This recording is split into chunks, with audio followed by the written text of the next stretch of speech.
लखीमपूरमध्ये नीट परीक्षा थीरची आत्महत्या। उत्तर प्रदेशच्या लखीमपूर भागात राहणाऱ्या एका 20 वर्षीय नीट परीक्षा थीरनं आत्महत्या केल्याचा धक्कादायक प्रकार समोर आला आहे।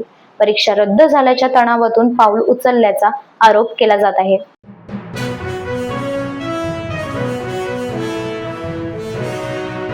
लाखो कुटुंबांचे हक्काच्या घराचे स्वप्न साकार।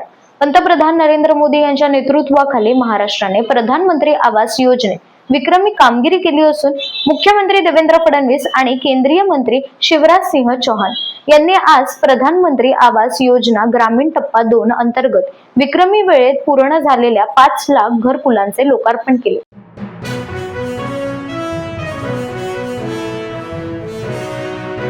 स्वाभिमानी शेतकरी संघटनेचे अध्यक्ष राजू शेट्टी यांच्या नेतृत्वात आज मुंबईत काजू आणि आंबा उत्पादक शेतकऱ्यांसाठी एल्गार करण्यात आला। या आंदोलनात शेतकऱ्यांसाठी सर्व विरोधक सामील झाले होते, मात्र मोर्चाला परवानगी नसल्याचे सांगत मुंबई पोलिसांनी मोर्चेकऱ्यांना फरफटत नेत गाडीत कोंबले। राजू शेट्टी यांना देखील फरफटत नेण्यात आले।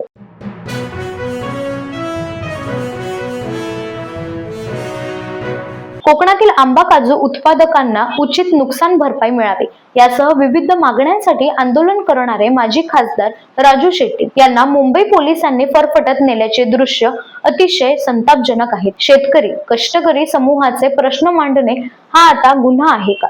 सरकारने केलेल्या या कारवाईचा निषेध। सुप्रिया सुळे यांची प्रतिक्रिया।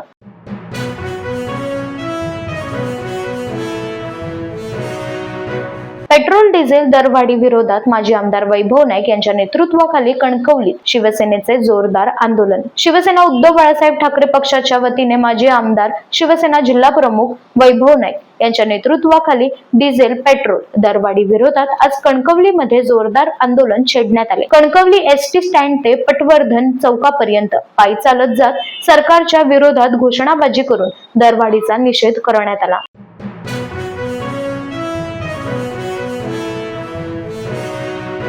विमान तिकिटाचा दर कमी होणार, एटीएफ वरील वॉट कमी करण्याचा राज्य सरकारचा निर्णय। काही काळापासून विमान प्रवासही महागला आहे। अशातच आता हवाई प्रवाशांना दिलासा देण्यासाठी राज्य सरकारने मोठा निर्णय घेतला। एटीएफ वरील वॉट मध्ये 18% 7% घट करण्याचा निर्णय घेण्यात आला आहे।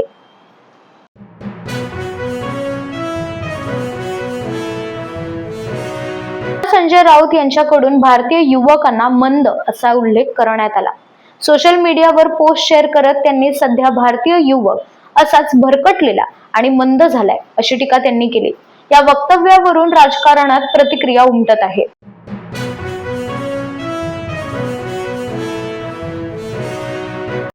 शिल्लक सेनेचा मंद शिल्लेदार जर लेनिनच्या चष्म्यातून भारत पाहत असेल तर त्याला राष्ट्रभक्त युवक भरकटलेलाच दिसेल। भारतीय युवक मंद नाही, तो जगातील सर्वात मोठ्या स्टार्टअप टेक्नॉलॉजी संरक्षण आणि अवकाश क्रांतीचं नेतृत्व करतोय। चित्रा वाघ यांनी संजय राऊतांवर थेट निशाणा साधला।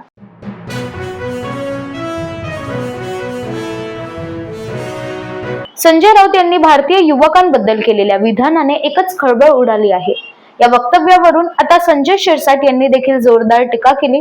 माध्यमांशी संवाद साधताना संजय राऊतांची बुद्धी भरकटली आहे म्हणून त्यांचा पक्ष थंडावला, तर संजय राऊत हे स्वतःच्या देशामधील युवकांना मंदबुद्धीचं संबोधतय असं वक्तव्य संजय शिरसाट यांनी केलं।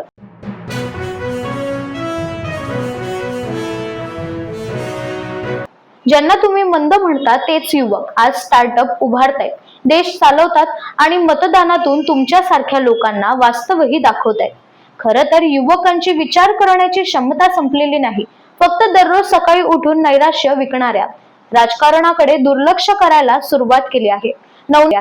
नवनाथ बन यांची खासदार संजय राऊतांवर घणाघाती टीका।